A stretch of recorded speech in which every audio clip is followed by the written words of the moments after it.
नमस्कार दोस्तों, जय माता दी, जय माता लक्ष्मी। सबसे पहले मैं आप सभी लोगों को कोटि कोटि धन्यवाद जो आप लोग मेरे को इतना सपोर्ट करते, प्रेम करते हैं। साथ ही साथ हर साल की तरह इस बार भी दिवाली और धनतेरस बड़े ही धूमधाम से मनाए जाएंगे। तो मैं चाहता हूं कि 2023 की जो दिवाली है बस बिल्कुल ही आपके लिए कुछ खास हो जाए। तो मैं आप लोगों को सबसे पहले इस बार की 2023 की दिवाली की शुभकामनाएं देता हूं और आप लोगों की दिवाली हमेशा की तरह इस बार भी बड़े ही खुश रंगत हो। तो बस आज की इस वीडियो में मैं आप लोगों के लिए बहुत ही कुछ खास जानकारी लेकर के आया। हर साल की तरह इस बार भी दिवाली बड़ी ही धूमधाम से मनाया जाएगा। दिवाली के ठीक 2 दिन पहले धनतेरस का त्यौहार पड़ता है। धनतेरस के बाद छोटी दिवाली, फिर बड़ी दिवाली, और जो 12 नवंबर 2023 को पड़ी है, और धनतेरस का त्यौहार 10 नवंबर 2023। तो बड़ा ही शुभ दिन है। लेकिन आज के वीडियो में मैं आपको जो मैं बात करने वाला हूँ खास तरीके से दिवाली की रात, क्योंकि दिवाली की रात बहुत ही शुभ रात होती है। वैसे अमावस्या का दिन ये हमेशा दिवाली का पर्व मनाया जाता है। तो मैं चाहता हूं कि आप इस बार की दिवाली अमावस्या की रात में आप कुछ ऐसा कर डालें जिसके बाद हमेशा वह रात जो यादगार हो जाए। तो बस आज की इस वीडियो में मैं आप लोगों को खास तरीके से कुछ सब्जियों के मैं बारे में बात करने वाला हूं। जी हाँ, आपने सही सुना। दिवाली की रात आप जो खास तरीके से रोज अलग अलग प्रकार के आप भोजन करते हैं, खाना बनाते हैं, खाते हैं और पूरे परिवार मिलजुल करके सब कुछ करते हैं। लेकिन दिवाली की रात खास तरीके से आप 3 सब्जियों को जरूर खाइएगा। कोई जरूरी नहीं कि पूरा भरपेट खाना, थोड़ा ही खा लीजिएगा, लेकिन सबके थाली में 2-2 पीस तो चाहिए ही चाहिए। 2-2 पीस का मतलब आप कुछ गलत मत समझिएगा। 2-2 टुकड़े ही चाहिए, थोड़ा ही चाहिए, लेकिन चाहिए जरूर। लेकिन वे कौन से 3 सब्जियां हैं जो हर घर में बनाई ही जाती है और बनाई जानी चाहिए। कुछ लोग ऐसी गलतियां कर देते जो लोग इसका महत्व तो नहीं समझते, लेकिन शायद उन्हें नहीं पता हो कि अगर दिवाली की रात अगर इन खास तरीके से 3 सब्जियों को बनाया जाता है तो माता लक्ष्मी बहुत ही पसंद करती है इन खास सब्जियों को। यदि आप इन सब्जियों को अपने परिवार में बना करके सभी परिवार के लोगों को खिलाते हैं, अवश्य ही माता लक्ष्मी की विशेष कृपा पड़ती है। एक्चुअली बात की आखिर माता लक्ष्मी को क्यों पसंद है? जब ये सब्जियां बनाई जाती है ना, तो जो इसकी सुगंध आती है माता लक्ष्मी को अति प्रिय है। और जो देवी देवताएं होते हैं ना, जो भी नकारात्मक शक्तियां, भूत प्रेत पिशाच होते हैं, तो सब क्या करते हैं? सुगंध ही तो उन सबों का भोजन है। लेकिन जो यह 3 प्रकार की सब्जियां है ना, ये सब्जियों का जो सुगंध जब आप बनाएंगे, पकाएंगे, इतना स्वादिष्ट होता है कि माता लक्ष्मी के लिए अति प्रिय होता है।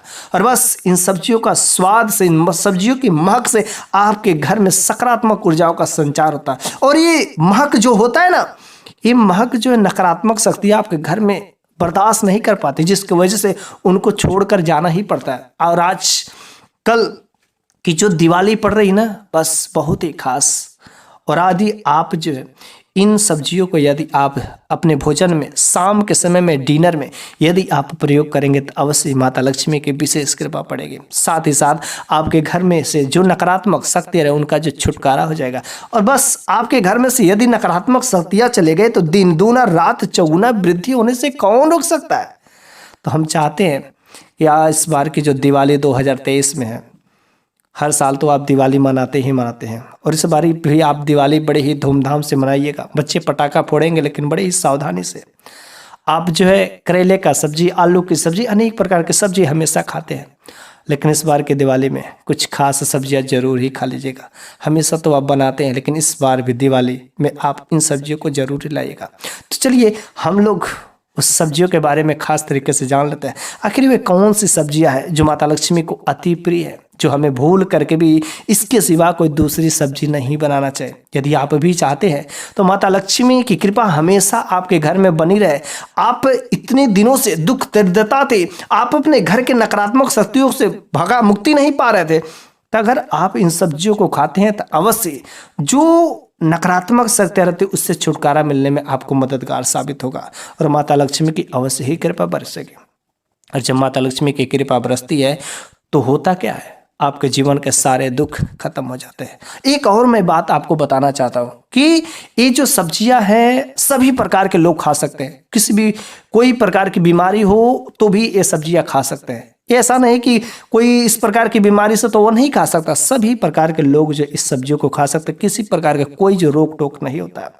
ये जो सब्जियां खाने से जो है अनेक प्रकार के रोगों से भी छुटकारा मिलता है, क्योंकि जो वनस्पति होते हैं, जो सब्जी होते हैं, जो हरी सब्जियां होती है और खास करके जो प्योर सब्जियां होती है ना, उनमें बहुत ही विटामिन पाए जाते हैं, मिनरल्स पाए जाते हैं। और इन सब्जियों को यदि खाने से एक तो साथ में माता लक्ष्मी की कृपा लगेगी, देवताओं का आशीर्वाद लगेगा, और जो इनके औषधि गुण, जो इनके अंदर के गुण होते हैं, और जहां पर दवा और दुआ दोनों काम कर जाती है और आपके शरीर में कोई भी बीमारी वह यूं ही खत्म हो जाती है। तो आज दिवाली की रात में इस बार आप इन सब्जियों का जरूर ही सेवन करेगा, अपने डाइट में रात के समय में डिनर में जरूर ही बनाइएगा, ताकि आपके साथ में कुछ ऐसी वैसी नकारात्मक शक्तियाँ, कुछ ऐसी वैसी बीमारियां चल रही हैं जो भाग नहीं रहती, तो जरूरी आप डिनर में अपने घर परिवार के लोगों को बना करके खिलाइएगा। तो चलिए, मैंने इधर उधर की बातें बड़ी की, लेकिन अब मैं खास तरीके से उन सब्जियों को बता ही देता हूँ आखिर वे कौन सी सब्जियाँ हैं। पहला नंबर की वो सब्जी है वह है कद्दू। जी हाँ, कद्दू तो बड़े ही आसानी से आपको ओपन मार्केट में मिल जाते हैं और बहुत ही चीपेस्ट भी होते हैं, सस्ते होते हैं और बहुत ही सस्ती सब्जी है। लेकिन दिवाली के दिन यदि आप कद्दू की सब्जी का सेवन करते हैं तो माता लक्ष्मी की विशेष कृपा आपके जीवन पर पड़ती है, माता लक्ष्मी प्रसन्न होती है। हाँ, इनके साथ साथ में अगर कुछ लोग दिवाली की रात या माता लक्ष्मी को मानते नहीं है, देवी शक्तियों को नहीं मानते, इसको धकोसला मानते, तो मैं उन लोगों के लिए मैं बात नहीं करना चाहता हूँ। वे लोग जीवन भर गरीब रह जाएंगे और गरीबी रहेंगे, उनके साथ में ऐसी कुछ घटनाएं भी घटित हो जाएंगे, लेकिन उनको भरोसा नहीं होगा, विश्वास नहीं होगा। लेकिन मेरे भी साथ ऐसा ही था, मैं भी पहले नहीं मानता था, लेकिन मेरे साथ ऐसा कुछ घटनाएं घटित हो गई कि बस वास्तव में ये चीजें होती है। और माता लक्ष्मी पर यदि आप भरोसा करेंगे, विश्वास करेंगे, तो अवश्य आपके साथ में भी अच्छा होगा। और मैं यह पूरा मानता हूं कि हाँ, दैवी शक्तियां कुछ होती है, माता लक्ष्मी, माता दुर्गा, माता काली, इन सभी लोगों में वास्तव में एक अजीब ऐसी शक्ति होती है जो इसके आगे या डॉक्टर्स भी फेल हो जाते हैं। ऐसी कुछ समस्याएं होती है, कुछ बीमारियां होती है जो आप लाखों रुपए खर्च कर देते हैं, लेकिन तो भी ठीक नहीं होता है। और बस आपके ऊपर अगर किसी देवी देवता का आशीर्वाद लग जाता है तो मात्र 5 से 10 रुपए भी नहीं लगते, मात्र उनका दर्शन करने मात्र से सारी की सारी बीमारियां आपकी खत्म हो जाती है। तो यदि आप जो दिवाली की रात में आप कद्दू की सब्जी सेवन करते हैं तो माता लक्ष्मी का जो अति प्रिय है कद्दू, और ऐसा भी कहा जाता है कि कद्दू में माता लक्ष्मी का प्रतीक माना जाता है। तो यदि आप कद्दू का सब्जी बनाते हैं, चाहे ग्रेवी वाला, चाहे फ्राई वाला, चाहे कैसे भी किसी तरीके से अपने परिवार के सभी सदस्यों का थाली में थोड़ा ही जाए, लेकिन कद्दू की सब्जी जरूर जाना चाहिए। दूसरा नंबर का वह सब्जी है दिवाली की रात सभी के घर में होना चाहिए, इसको कुछ लोग जो चोखा बोलते, चोखा, सूरन की सब्जी बना के खा ले, या सूरन का एक चोखा नाम से बोला जाता है, उसको भून करके और उसके बाद से नमक मिर्चा मिला करके उसमें डाल करके बनाया जाता है, चटनी जैसे बोल सकते हैं, सूरन की चटनी।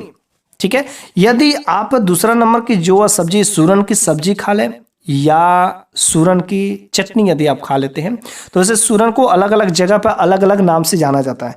कुछ लोग सूरन को जो है जमीकंद नाम से जानते हैं, कुछ लोग जो है इसे ओल नाम से जानते हैं। आपके एरिया में किस नाम से जाना जाता है कमेंट बॉक्स में जरूर बताइएगा। वैसे मेरे एरिया में तो इसे ओल के नाम से जाना जाता है, तो इसे हम तो सूरन के भी नाम से जानते हैं, कुछ लोग इसे जमीकंद के नाम से जानते हैं, तो अलग अलग जगह पर अलग अलग नाम से जाने जाते हैं।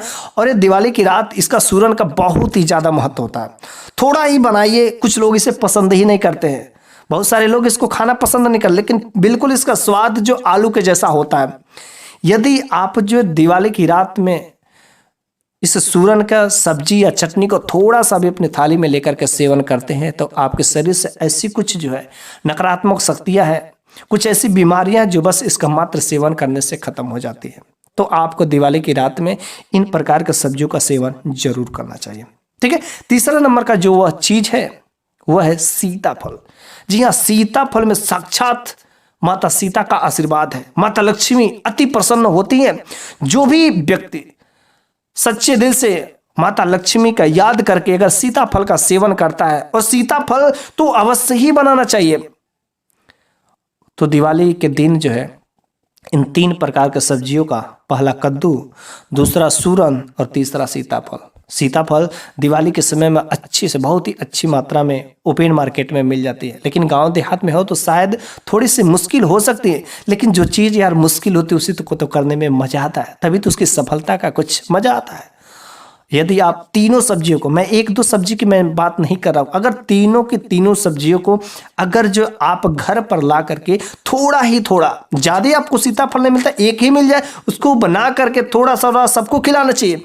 यदि आप जो है इन तीनों सब्जियों का अगर दिवाली की रात में सेवन करते हैं तो माता लक्ष्मी की विशेष कृपा आपके जीवन पर पड़ती है। माता लक्ष्मी अति प्रसन्न होती है। भगवान श्री गणेश जिसे प्रथम पूज्य देवता कहे जाते हैं, आपके सारे के सारे विघ्नों को, जो जीवन में आने वाली परेशानी होते हैं उसको भी खत्म करते हैं। लेकिन अगर आप इन चीजों को मान करके करें तो, लेकिन आप करते ही नहीं, विश्वास नहीं होता। और जो भी भक्त उन पर विश्वास करके आस्था लगा कर अगर इन चीजों का सेवन करता है तो अवश्य उनके साथ में कुछ अच्छा ही होता है, पूरा साल अच्छा ही होता रहेगा।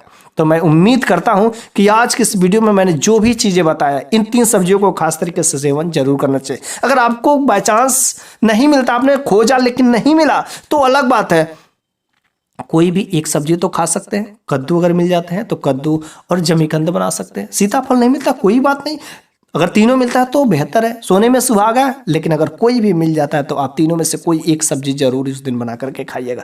बहुत ही शुभ, अति शुभ माना जाता है। सबके थाली में थोड़ा ही चाहिए, लेकिन चाहिए, कोई जरूरी नहीं भर पेट खाए। एक कोई जरूरी अच्छा नहीं लगता है यार, लेकिन जीभ पर रख निगल डालो ना, क्या दिक्कत है, निगल डालना बस।